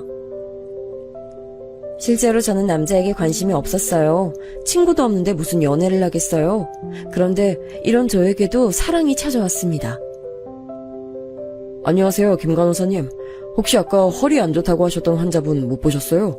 내일 수술이라 지금 할 말이 있어서요. 아, 그분 지금 잠깐 화장실 가신 것 같은데 잠시만요. 제가 금방 불러올게요. 일하며 마주쳤던 의사가 있었어요. 키도 크고 훤칠해서 잘생겼다고 생각했었죠. 하지만 그건 그 사람과 연애하고 싶은 마음은 아니었습니다. 그런데 그 의사는 어느 순간부터 저를 많이 찾아왔어요. 처음엔 굳이 왜 병동까지 와서 저러는지 궁금했는데 나중에 동료들이 알려줬습니다. 그 의사가 저를 짝사랑하고 있다 하더라고요. 처음 겪는 일이라 대수롭지 않게 넘겼습니다. 사실 별로 관심이 있지도 않았어요. 김 간호사님, 퇴근하세요. 제가 집까지 차로 모셔다 드릴까요? 저 차 있어서 제 차 타고 가시면 돼요. 저도 곧 퇴근하니까 5분만 병원 정문 앞에서 기다려주세요. 아니요, 괜찮아요. 저 버스 타고 가면 금방이라서요. 먼저 들어가겠습니다. 나중엔 노골적으로 마음을 표현하는 의사가 부담스러웠어요. 그래서 명백히 보이는 호의를 일부러 무시하곤 했습니다. 응급실에서 일하는 의사는 본인 일이 매우 바빴어요. 그런데도 시간을 내어 저를 보러 오고 맛있는 간식도 사다 줬습니다. 그러던 어느 날이었어요. 김간, 응급실에서 연락 왔는데? 자기 어머님 응급실에 계신가 봐. 얼른 내려가. 여긴 걱정하지 말고. 제가 일하던 어느 날 엄마가 허리를 삐끗하셔서 응급실에 오셨어요. 너무 놀라서 계단을 뛰어 1층에 있던 응급실로 뛰어갔습니다. 응급실에 갔더니 엄마는 누워 계셨어요. 엄마, 괜찮아? 이게 무슨 일이야? 어쩌다 이런 거야? 많이 아파? 어떡해, 나 진짜 너무 놀랐어. 지수야, 미안해. 내가 너 걱정시키고. 엄마가 시장에 가려다가 계단에서 굴렀지 뭐야. 그래도 저 의사가 엄마 친절하게 봐주고 이 빵도 줬어. 사람이 너무 좋더라. 너랑 친한 동료라고 하던데. 엄마 말을 듣고 의아했어요. 저는 딱히 친한 동료가 없었거든요. 간호사도 아니고 게다가 의사면 더욱 없었죠. 그래서 엄마 시선을 따라 고개를 돌렸더니 제게 적극적으로 구애하던 그 의사가 보였습니다. 엄마 말대로 그 의사는 엄마한테 지극정성으로 대해줬어요. 친절한 설명과 함께 굳이 하지 않아도 되는 처치까지 다 해줬습니다. 이 사건을 계기로 저는 완전히 마음이 열렸죠. 그리고 그 사람과 저는 4년을 연애했습니다. 연애는 즐거웠는데 문제는 결혼이었어요. 남자는 집안이 의사 집안이었습니다. 대대로 돈이 많았고 시아버지가 될 사람도 의사였어요. 그 사실을 알고 저는 남자에게 헤어지자고 했습니다. 아니, 난 절대 못 헤어져. 우리가 서로 사랑하는데 뭐가 문제야? 부모님은 내가 잘 설득할게. 당신도 마음 굳게 먹어. 이 고난이 끝나면 우린 행복할 거야. 그 말을 믿고 예비시댁에 인사를 간 첫날 저는 문전박대를 당했습니다. 아예 굳게 닫힌 대문을 통과하지 못했어요. 당장 다시 가. 여기가 어디라고 와? 우리는 의사 검사 아니면 며느리로 못 들인다고 했지. 게다가 집안까지 별로잖아. 우리 집이 무슨 자선 사업가니? 당장 꺼져. 시어머니의 앙칼진 목소리에 저는 기가 죽었어요. 그래도 인사 간다고 백화점에서 꽃과 선물을 샀었거든요. 그걸 전해주지도 못했습니다. 남자는 연신 제게 미안하다고 사과했어요. 하지만 시부모님의 반대는 점점 심해졌습니다. 반면 우리 엄마는 의사 사위가 들어온다고 매우 좋아하셨죠. 아가씨, 남편 될 사람 의사라며? 엄마가 하도 말해서 이제 외웠잖아. 너무 부러워. 나도 의사 사위 있으면 얼마나 좋을까? 엄마가 요즘 그래서 입이 귀에 걸렸더라. 여기저기 자랑하느라 동네에서는 이미 저는 의사 남편을 둔 아내가 되어 있었어요. 무엇보다 엄마가 너무 좋아하셨습니다. 실제로 엄마는 그때 무릎이 매우 안 좋으셨어요. 그걸 남편이 매주 찾아뵈며 진료해줬죠. 몸에 좋은 영양제도 사왔으니 엄마는 당연히 결혼식 날짜만 손꼽아 기다리셨습니다. 반면 시댁의 반대는 너무 심했어요. 급기야 시어머니는 제가 일하는 병동까지 찾아오셨습니다. 우리 아들 내가 귀하게 키웠어. 외동아들이라 얼마나 애지중지 키우는데 너 같은 년이 우리 아들을 탐내? 양심이 있어 없어? 최소한 그런 부자라도 되든가. 어디서 그지가 우리 집에 시집 온다고 난리야? 시어머니는 남들이 쳐다봐도 신경도 쓰지 않으셨어요. 오히려 나중엔 제 머리채까지 잡으셨습니다. 어머 김관 괜찮아? 아줌마 이거 놓으세요. 왜 이러세요? 계속 이러시면 경찰 부릴 거예요? 엄마, 병원까지 와서 왜 이러는 거예요? 동네 창피해서 나도 못 살겠어요. 남편까지 응급실에서 올라올 정도였죠. 하지만 놀랍게도 이렇게 극심한 반대에도 저희는 결국 결혼하게 됐습니다. 이유는 바로 제가 남편의 아이를 가지게 됐거든요. 지우라고. 애 지우는 게 뭐 그리 어려워. 지우면 되잖아. 엄마, 제발 그만하세요. 아버지는 이제 허락도 하셨잖아요. 의사나 검사가 아니라도 지수 간호사예요. 간호사면 멍청한 사람도 아닌데 왜 자꾸 그러세요? 남편이 아무리 시어머니를 막아도 시어머니는 끝까지 반대하셨어요. 다행히 시아버지가 남편 편을 들어주셨습니다. 시아버지는 제 편은 아니었어도 아들을 끔찍히 생각하셨어요. 나중에 남편에게 당신 병원을 물려줄 생각이었죠. 저는 시어머니의 행패와 제 임신 때문에 결국 병원을 퇴사하게 됐습니다. 시아버지는 저와 남편이 시댁에서 사는 것을 전제로 결혼을 허락하셨어요. 덕분에 저는 결혼하고 아이를 낳을 때까지 친정엄마를 아예 볼 수가 없었습니다. 뭐? 친정에 간다고? 왜? 너 무리하다 아기 잘못되면 그땐 어떡하려고? 손주 때문에 겨우 결혼 허락해줬더니 일부러 그래? 어? 시어머니는 제가 친정에 간다고 하면 그러다 아기가 잘못되면 어떡하냐는 이유로 못 가게 막으셨어요. 시댁과 친정이 거리가 있어서 차로 1시간은 걸렸거든요. 저는 차가 없으니 시댁에서 일하는 김 비서님의 차를 얻어 타고 가야 했습니다. 하지만 시어머니가 대놓고 못 가게 하니 방법이 없었죠.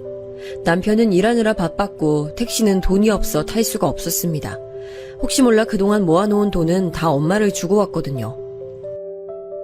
괜찮아.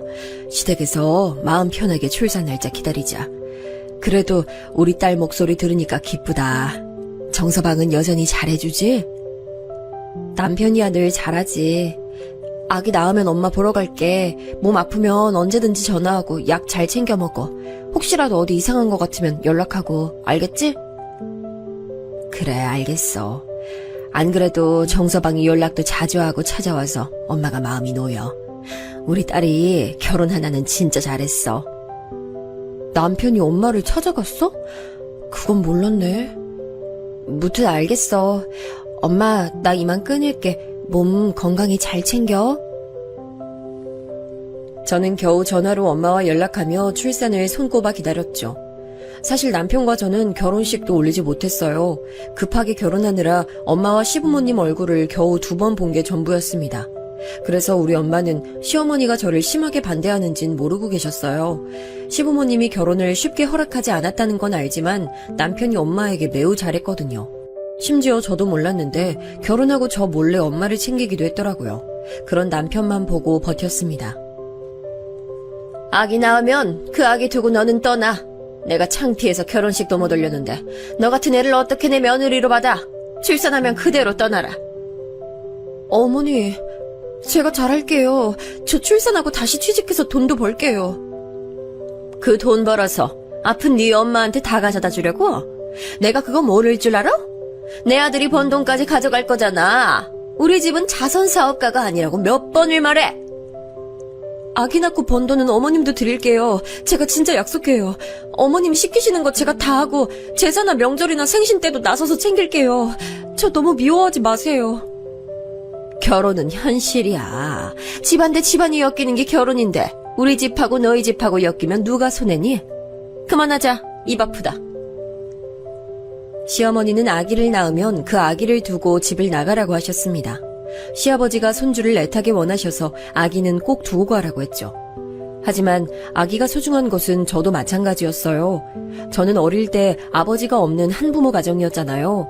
그래서 우리 아이는 꼭 부모가 둘 다 있는 온전한 가정에서 자라길 원했습니다. 경제적으로도 정신적으로도 충만한 사랑을 주고 싶었어요. 엄마가 말은 저렇게 해도 막상 아기 나오면 지수 너를 받아들일 거야. 내가 아버지는 설득하는 중이니까 너무 걱정하지 마. 사실 아버지는 이미 널 며느리라고 생각하고 계셔. 그러면 너무 다행이고, 어머님도 시간이 지나면 자연스럽게 나를 받아주시겠지? 난 당신하고 행복한 결혼 생활하고 싶어.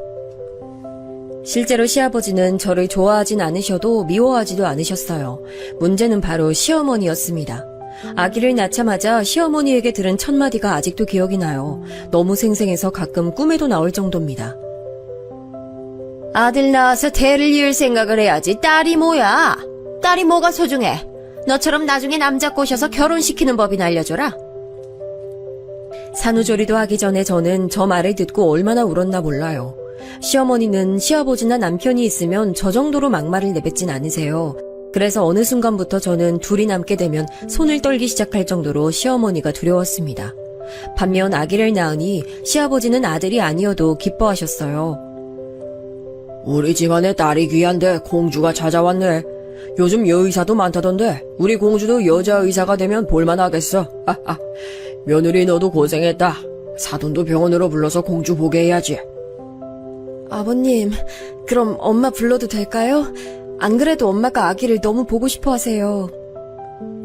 시아버지 덕분에 엄마와 눈물의 상봉을 하기도 했습니다. 남편도 아이가 태어나자 매우 기뻐했어요. 워낙 일이 바쁜 사람인데 시간을 일부러 내서 보러 오기도 했죠. 이렇게 시어머니만 아니면 저는 문제가 없었습니다.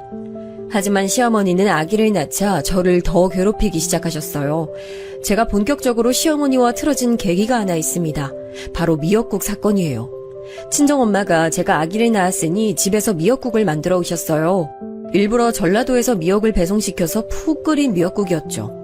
저는 어릴 때부터 엄마가 만들어준 미역국을 매우 좋아했거든요. 그래서 조리원에서 시댁으로 다시 간 뒤에 전화로 엄마에게 미역국을 부탁했습니다. 엄마 미역국이 제일 맛있어. 집에서 일하시는 파출부 아주머니도 음식 솜씨 좋은데 그래도 나는 역시 엄마 음식이 제일 맛있다. 안 그래도 엄마가 미역국 끓였어. 와서 먹고 시댁에도 좀 가져가. 이번엔 내가 먹어도 파는 것보다 맛있더라. 사실 아기를 낳고 시아버지가 유해져서 시어머니 몰래 혹은 시아버지에게 부탁해서 친정에 갈 수가 있었거든요. 아버님, 저 오늘 엄마가 미역국 끓이셨다 해서 친정에 다녀올게요. 그래, 알겠다. 내가 김미수한테 말할 테니까 차 타고 와. 몇 시에 갈 거야? 일부러 시아버지와 유일하게 얼굴을 볼 수 있는 아침 식사 시간대 얘기를 꺼내곤 했죠. 시어머니는 그럴 때마다 저를 몰래 째려보거나 식탁 밑으로 발을 차기도 했습니다. 하지만 끝까지 모른 척했어요. 저도 시댁에서 살며 생존의 방식을 터득했죠. 그리고 전날 김미선님이 친정에 데려다 주셔서 미역국을 시댁으로 가져오게 됐습니다. 사건은 이때 발생했어요. 여보 왔어? 고생했어. 피곤하지? 우리 엄마가 미역국 만들어줘서 내가 아까 친정 가서 가져왔어. 좀 먹어봐. 아주머니, 제가 가져온 미역국 좀 내주세요. 아이고, 어떡하죠? 미역국이 제가 잠깐 시장 다녀왔더니 없어졌어요. 아우, 죄송해요. 네? 미역국이 없어졌다고요? 아까 제가 저기 위에 두고 갔는데? 사라질 리가 없어요. 작은 그릇도 아니고 꽤 큰 용기였잖아요. 그게 뭐라고 시댁 부엌에서 난리야? 그놈의 미역국 그럼 네가 끓이던가. 혹시 어머님이 미역국 버리셨어요? 아니죠. 그거 엄마가 저 생각해서 끓여주신 건데. 아니죠. 지금 넌 날 의심하는 거야? 며느리가 시어머니를 잡아먹네? 아이고 머리야. 아유 사람 살려. 어머머, 사모님, 괜찮으세요? 어머, 어떡해. 아유, 사모님, 정신 차리세요. 엄마, 눈 떠보세요. 아, 이게 무슨 일이야? 어머니, 갑자기 왜 그러세요? 몇 분 전까진 멀쩡하셨잖아요. 저도 우리 엄마가 저한테 준 미역국 사라져서 너무 속상해요. 정황상 시어머니가 버린 게 분명했습니다. 하지만 제가 한마디 했다고 쓰러지는 시어머니를 보며 기가 차서 말도 나오지 않았어요. 시어머니와 저는 미역국 사건으로 안 그래도 나쁜 사이가 더 틀어졌습니다. 육아 관련해서도 얼마나 부딪혔나 몰라요. 목소리가 우렁찬 게 크게 될 아이 같아요. 나중에 가수에도 잘 어울리고, 성악해도 좋을 것 같아요. 좋게 봐주셔서 감사해요. 생각만 해도 좋은데요. 저는 우리 딸이 나중에 어떤 직업을 가져도 상관없어요. 남편도 본인만 괜찮다면 건물 청소를 해도 좋다고 하더라고요. 어머니 지금 뭐 하시는 거예요? 지금 무슨 말을 하는 거야? 뭐? 청소? 내가 그러라고 너 여기서 살게 하는 줄 알아? 잔말 말고 아들이나 낳을 생각을 해야지. 지금 네 시아버지가 손녀 예뻐한다고 눈에 보이는 게 없어? 그냥 말이 그렇다는 거죠. 그렇다고 사과를 던지시면 어떡해요. 아기도 놀라서 울잖아요. 딸 키워봤자 너처럼 남의 집 귀한 자식 꼬시겠지? 됐다. 다 필요 없어. 너 나가. 내 집에서 나가! 시어머니는 파출부 아줌마와 제가 얘기하는 것을 사사건건 간섭하셨어요. 그러다 꼭 제 말에만 꼬투리를 잡고 화를 내곤 하셨습니다. 자기 맘에 들지 않으면 사과를 던지거나 물병을 던지기도 하셨어요. 괜찮으세요? 아까 오전에 들으려고 한 건 아닌데 들려서 들었습니다. 괜찮아요. 어머님이랑 남편이랑 아버님이 없으면 저러는데 그래도 다들 퇴근하면 좀 괜찮잖아요. 신경 써주셔서 감사합니다. 병원 다 왔네요. 그럼 이따 3시에 봬요. 아기가 선천적으로 몸이 좀 약하게 태어났어요. 그래서 출산하고 김 비서님과 한층 더 가까워지기 시작했습니다. 제가 면허가 없어서 시아버지가 김 비서님께 항상 부탁하셨거든요. 시어머니의 행패는 주로 시아버지와 남편이 없을 때 이뤄졌어요. 그래서 파출부 아주머니와 김 비서님은 시어머니의 민낯을 알고 있었죠. 특히 아기를 낳고 시아버지가 저에게 유해지면서 시어머니의 심기를 제대로 건드렸습니다. 매일 아침 시간마다 시아버지와 남편과 제가 웃으며 대화하니 그걸 상당히 못마땅해 하셨죠. 그래서 저도 어느 순간부턴 참지 않았어요. 제가 우리 엄마 보러 간다는데 왜 어머님이 못 가게 막으세요? 그렇게 제가 싫으시면 오히려 집에 없는 게 낫지 않으세요?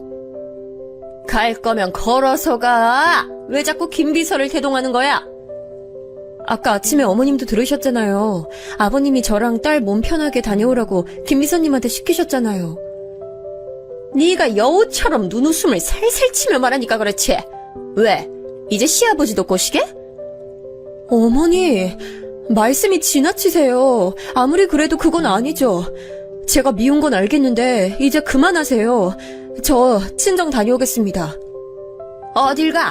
거기 안 서? 당장 서! 김비서! 차 시동 켜지 마! 시어머니의 막말 수위는 날이 갈수록 심해졌습니다. 저도 절대 당하지만은 않았어요. 그랬더니 그게 심기를 더 건드렸는지 시어머니의 행패는 나날이 심해졌습니다. 어머니, 아기한테 땅콩 먹이셨어요? 어떡해. 김 비서님 병원 가주세요. 빨리요. 어떡해. 어머, 맞다. 아기 알러지 있지? 내가 깜빡했네. 일부러 그런 건 아니니까 오해하지 마. 어떡해. 김 비서님 차 준비됐어요? 남편 병원으로 가주세요. 어떡해. 아기는 땅콩 알러지가 있었어요. 그래서 땅콩을 먹으면 몸이 붓고 빨개졌습니다. 그걸 아는 시어머니는 제가 잠시 한눈을 팔면 아이에게 땅콩을 먹이셨어요. 더는 저도 못 참겠다 싶어서 그날 시어머니와 매우 다퉜어요. 어머님 때문에 우리 아기 잘못되면 어떡하려고요? 도대체 왜 그러세요? 어머님도 이제 저 받아주셨는데 어머님만 그러잖아요. 그냥 다 같이 잘 지내면 되는 거 아닌가요?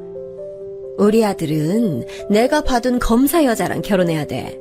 그냥 너야말로 곱게 이혼하고 나가면 안 되니? 남편하고 저 사이가 매우 좋아요. 알면서 왜 그러세요? 어머님만 저 받아주시면 되잖아요. 시아버지도 괜찮다고 하시는데 어머님만 지금 그러시는 건데 다른 식구들도 불편해하잖아요. 이제 그만하시고 저랑 겉으로라도 잘 지내봐요. 거지 집안의 간호사 출신은 절대 내 며느리가 될 수 없어. 됐다. 할 말 없다. 시어머니는 또 저와 남편이 사이가 좋은 걸 싫어하셨어요. 원래도 남편에 대한 집착이 컸다고 들었는데 본인 아들을 뺏겼다고 생각하더라고요. 시아버지가 진짜 제가 본 사람 중에 제일 무뚝뚝하거든요. 그런 시아버지가 제가 출산하고 저에게 유해졌으니 더욱 심해졌습니다. 그러다 제 인생에서 큰 사건이 발생했어요. 이 사건이 오늘 제보할 사연의 핵심인데요. 시어머니는 저만 이 집에서 없어지면 될 거라고 혼자 생각했나 봐요. 근데 저는 자발로 나갈 생각이 전혀 없었죠. 시아버지와 남편과 사이도 좋았고요. 어느 순간부터 남편의 반응이 조금 이상해졌어요. 원래 매우 다정하던 사람이 웃음이 사라졌거든요. 여보, 무슨 일 있어? 혹시 일이 많이 힘들어서 그런 거야? 당신 요즘 너무 힘들어 보여서 내가 신경 쓰여. 아니야. 근데 여보, 당신 어제 어디 갔어? 나한테 친정 다녀온다고 하지 않았어? 친정 다녀왔지 왜? 수연이 데리고 김 비서님이 데려다줘서 편하게 왔어. 그렇구나. 알겠어. 나 피곤하다. 그만 우리 자자. 불 끌게. 남편의 저런 모습이 몇 달간 지속됐어요. 매우 이상하다고 생각했죠. 그러던 어느 날 남편이 제게 조용히 말했습니다. 너무 충격적인 소리에 이명이 들릴 정도였어요. 이혼하자. 나 더는 못 참겠어. 당신 나한테 어떻게 그럴 수가 있어? 난 장모님 아픈 걸 일부러 몰래 가서 돕고 그랬어. 근데 당신은 나한테 이렇게 배신을 해? 여보, 지금 그게 무슨 소리야? 나 너무 당황스러워. 내가 배신을 했다고? 당신을? 무슨 말이라도 해봐. 이렇게 갑자기 그러면 내가 뭐라고 말해야 돼? 당신 김비서랑 바람난 거 지금 온 식구가 다 알아. 내가 내 입으로 말해야 돼? 이 끔찍한 사실을? 지금 뭐라고 했어? 내가 바람? 뭐 김비서랑? 지금 무슨 소리를 하는 거야? 당신 뭐 잘못 먹었어? 어디서 이상한 소리를 듣고 나한테 그래? 친정 간다고 하면서 왜 김비서랑 근교 카페를 가? 그리고 김비서 옷에서 왜 당신 향수 냄새가 나는 거야? 내가 이런 말까지 해야 돼? 김비서 차에서 당신 옷까지 나왔어. 증거가 한두 개가 아니야. 저는 너무 놀랐어요. 일단 근교 카페는 김비서가 갑자기 친정에 가던 날 잠깐 저를 데리고 카페에 갔었어요. 제가 그날도 시어머니와 아침부터 싸워서 혼자 울었거든요. 제가 우는 걸 아니까 김비서가 기분 전환을 시켜준 줄 알았죠. 그리고 그 시간이 1시간이 된 것도 아니에요. 겨우 5분 앉아있다 출발했습니다. 이렇게 바람 쐬면 머리도 맑아지고 좋아요. 그쵸? 사모님이 성격이 매우 드세도 어떻게 보면 단순하셔서 버티면 괜찮을 거예요. 그렇게 말씀해 주셔서 감사해요. 저희 그럼 이제 일어날까요? 그래도 저 여기 데려와 주셔서 감사해요. 아닙니다. 앞으로도 기분 전환 필요하면 말씀하세요. 병원 갈 때도 이 길로 오면 카페 올 수 있어요. 김비서 옷에서 나는 향수 냄새와 차에서 발견된 제 옷은 저는 금시초문이었습니다. 김비서와 전혀 접촉해본 적이 전혀 없거든요. 너무 억울해서 아니라고 말해도 남편은 완강했습니다. 심지어 그 향수 내가 당신한테 결혼기념일 선물로 준 거잖아. 어떻게 나한테 이래? 나는 그것도 모르고 빨리 돈 벌어서 당신하고 수연이 데리고 분가하려고 했어. 이런 나한테 배신을 해? 그렇게 살지 마. 이혼하자. 만약에 내가 김비서랑 바람핀 게 사실이면 이혼할게. 근데 진짜 아니야. 나 억울하고 속상하고 서러워. 내가 시어머니가 괴롭혀도 참고 사는 이유가 뭔데? 당신 때문이잖아. 제발 다시 한 번만 생각해줘. 나는 당신하고 할 말 없어. 그리고 내가 이미 당신하고 말하기 전에 김비서한테 물어봤어. 김비서가 불륜 인정했던데 당신하고 법정까지 가서 싸우기 싫어. 그냥 깔끔하게 이혼하고 수연이는 놔두고 떠나. 그게 무슨 소리야? 김비서가 인정했다고? 뭘 바람을? 내가 김비서랑 불륜 관계를? 나 지금 너무 황당해. 자기야, 진짜 아니야. 결국 저는 엉엉 울었어요. 너무 황당했거든요. 제가 끝까지 아니라고 이혼할 수 없다고 하자 급기야 가족회의가 소집됐습니다. 시아버지, 시어머니, 남편과 저, 그리고 김비서가 한자리에 모였어요. 내가 이럴 줄 알았어. 맨날 김비서 차 타고 둘이 붙어 다니더니 바람을 펴? 제정신이야? 둘 다 내 집에서 나가. 그리고 너, 내가 그럴 줄 알았어. 이래서 내가 가난한 집에 직업도 별로인 여자 들이지 말라 했지? 나도 충격이 크다. 어떻게 둘이 바람을 펴? 나는 며느리 네가 편하게 이동하고 생활하도록 한 거였지 바람 피라고 김비서를 시킨 게 진짜 억울해요. 김 비서님, 제발 뭐라고 말이라도 해세요. 아니잖아요. 우리 사적으로 전혀 엮인 적 없잖아요. 안 억울하세요? 그만해. 이렇게 사진하고 옷하고 편지가 있는데 지금 뭐 하는 거야? 나도 당신 정말 사랑했어. 사랑했는데 어떻게 이런 결과를 남겨줘? 나 너무 힘들다, 지수야. 그만하자. 나 지쳐. 내가 다 해명했잖아. 사진은 그건 정말 딱 카페에서 5분 있었던 거야. 내가 가자고 한 것도 아니었어. 향수는 나도 모르겠어. 편지도 진짜 내 글씨는 맞아. 하지만 내가 쓴 적은 없어. 정말이야. 제발 믿어줘. 김 비서는님이 인정했는데 넌 왜 그래? 상간녀가 말이 많아. 미쳤어? 어? 양심이 있어 없어? 죄송합니다. 뭐라 드릴 말이 없습니다. 김 비서님, 아니잖아요. 왜 그러시는 거예요? 우리 아무 사이 아니잖아요. 김 비서는 정말로 시인했어요. 속이 뒤집히는 느낌을 받았습니다. 아닌데 아니라고 하는 제가 이상해졌어요. 편지 사건은 제가 김 비서에게 편지를 써줬다는 얘기였어요. 제가 글씨체가 조금 특이한 편이에요. 그래서 그 필체를 남편이 많이 좋아했습니다. 종종 연애 때부터 서로 일부러 편지를 주고받곤 했어요. 근데 김 비서의 차에 제가 남편에게 보낸 편지 같은 게 발견됐어요. 아무리 봐도 제 글씨였습니다. 근데 제가 쓴 적은 전혀 없었죠. 너무 억울했는데 김 비서는 그걸 제가 썼다고 하더라고요. 우리 수연이는 놓고 나가라. 당장 내일 짐 싸서 니네 친정으로 가. 아버님, 저 진짜 아니에요. 제가 무슨 불륜이에요. 그리고 수연이는 제 전부예요. 저 수연이 두고 못 가요. 저도 절대 물러서지 않았어요. 김 비서의 속내를 모르지만 일단 저는 당당했거든요. 게다가 시아버지가 딸을 아꼈다고 했잖아요. 제 전부였던 딸을 두고 가라고 하더라고요. 그럴 수는 없었습니다. 평생 우리 딸을 못 본다니 상상만 해도 고통이었죠. 저는 그래서 절대 이혼 서류에 도장을 찍지 않았어요.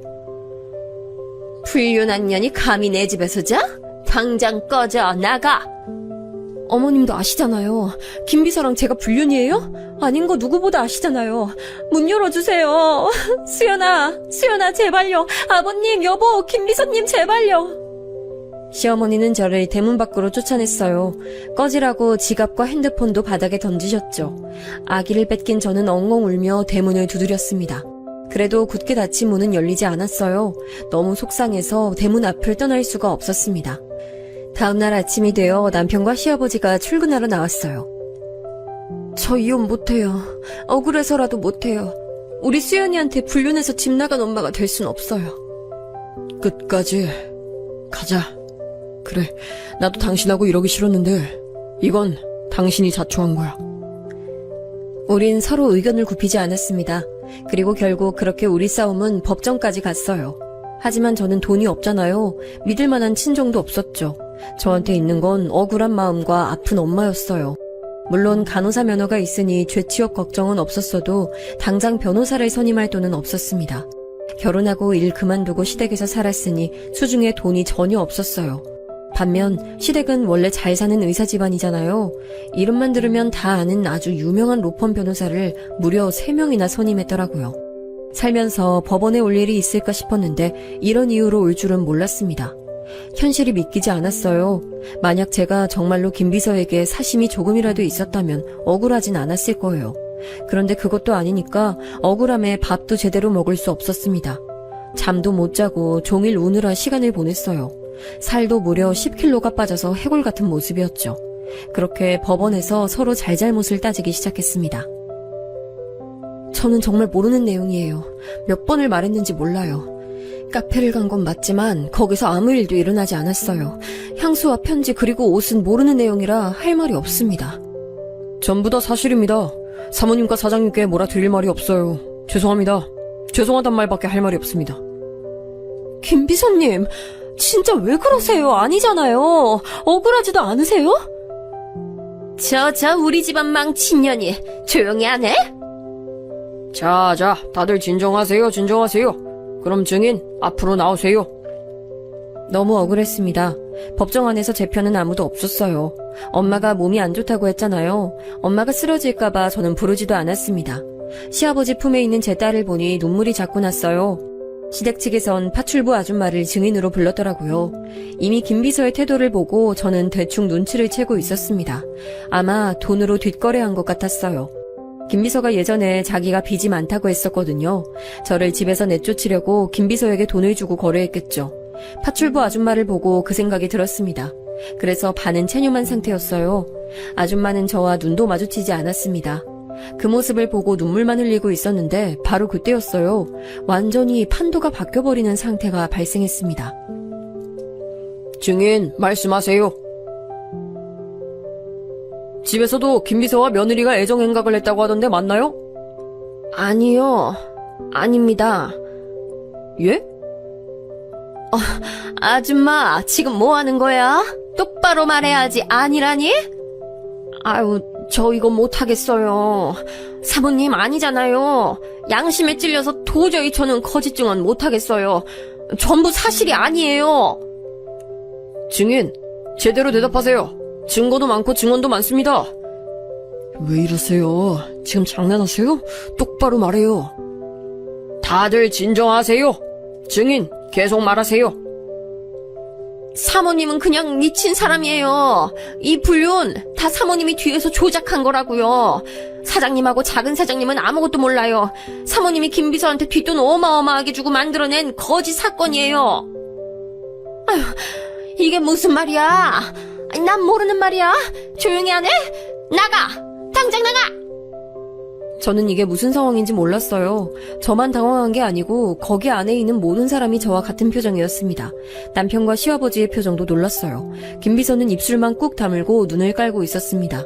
시어머니는 난동을 피우기 시작했죠. 급기야 도저히 진정이 제대로 되지 않아 밖으로 쫓겨나기까지 했어요. 시어머니가 쫓겨나고 장내에는 침묵이 찾아왔습니다. 그리고 파출부 아줌마의 양심 고백이 시작됐어요. 저는 다른 건 몰라도 양심에 찔리는 건 못해요. 사모님이 일부러 김비서한테 작은 사모님 데리고 카페에 가라고 했어요. 제가 그걸 들었거든요. 그리고 김비서 차 안에서 발견된 옷들이랑 김비서 옷에서 났던 향기도 다 사모님이 한 짓이에요.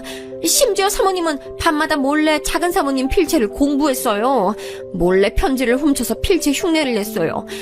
그뿐만이 아니라 일부러 아이한테 땅콩을 먹이기도 했죠. 시집살이가 정말 심했어요. 제가 옆에서 본 것만 해도 버틴 게 용할 정도로요. 파출부 아줌마의 증언을 듣고 저는 허탈했습니다. 설마 했더니 정말로 시어머니가 꾸민 짓이었어요. 심지어 우리 방에 있던 편지를 가져다 자기가 글씨 연습을 했다는 건 상상도 못한 짓이었죠. 이게 다 맞습니까? 똑바로 대답하세요. 맞습니다. 저도 양심에 찔려서 더는 못하겠어요. 그냥 조용히 맞다 말하면 저한테 미국으로 이민 갈 수 있게 도와준다고 했어요. 아픈 우리 딸 병원비도 준다고 했고요. 제가 돈에 눈이 멀어 순간적으로 잘못된 선택을 했습니다. 너무 죄송해요. 마침내 김비서까지 양심선언했습니다. 답답할 정도로 맞다 말하던 사람이 파출부 아줌마의 말을 듣고 태도를 바꿨어요. 김비서 말까지 듣자 시아버지는 얼굴이 새빨개진 채로 쓰러지셨어요. 충격이 엄청났던 거죠. 그날 어떻게 집에 왔는지 기억도 안 나요. 친정에 와서 죽은 듯 잠만 잤던 기억이네요. 다음날 일어났더니 남편이 집에 있었습니다. 지수야, 내가 다 미안하다. 난 너를 너무 사랑해. 너무 사랑해서 네가 나를 배신했다는 걸 믿을 수가 없었어. 이게 다 어머니가 조작한 거라니 난 정말 몰랐어. 아버지도 깨어나셨는데 어머니 얼굴도 보기 싫다고 하셔. 다른 사람은 몰라도 당신은 나를 믿었어야지. 내가 당신 두고 바람 피울 리가 없잖아. 그것도 미쳤다고 당신 집안 사람하고? 맞아, 내가 잘못했어. 아버지도 너한테 너무 미안하대. 오히려 아버지가 지금 어머니와 이혼하려고 준비 중이야. 우리도 어머니가 저렇게 너한테 그럴 줄은 몰랐어. 미안하다. 남편은 무릎 꿇고 울기 시작했어요. 그런 남편을 보니 미우면서도 안쓰러운 마음이 들었습니다. 남편이 우리 엄마한테 매우 잘했다고 했잖아요. 그래서 항상 고마웠거든요. 그날도 장모님 드시라고 손수 백화점에서 한우를 사왔죠. 그런 모습을 보니 마음이 약해졌습니다. 남편을 따라 시댁에 갔더니 시아버지가 저를 기다리고 계셨어요. 아가, 미안하다. 나는 내 집사람이 그렇게 널 미워하고 있을 줄은 몰랐어. 그동안 내색도 안 하고 혼자 어떻게 버텼니? 내가 그것만 생각하면 가슴이 아파. 아버님은 워낙 저한테 잘해주시니까 괜찮았어요. 시어머니가 절 미워하는 건 당연히 알고 있었는데 저도 이렇게 불륜을 조작할 줄은 몰랐죠. 나는 내가 저런 사람하고 살았다니 소름이 끼쳐. 앞으로 내 집에 저 여자가 들어올 일은 없을 거야. 걱정 말고 넌 마음 편하게 지내도록 해. 내가 다 미안하다.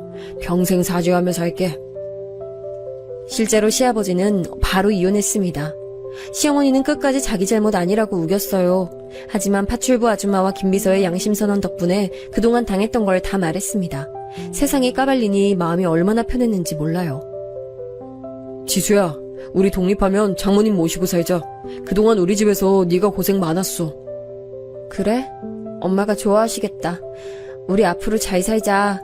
그리고 나도 다시 취업해서 일하고 싶어. 너 하고 싶은 거 다 하며 살아. 수연이도 이제 어느 정도 컸으니까 걱정하지 말고.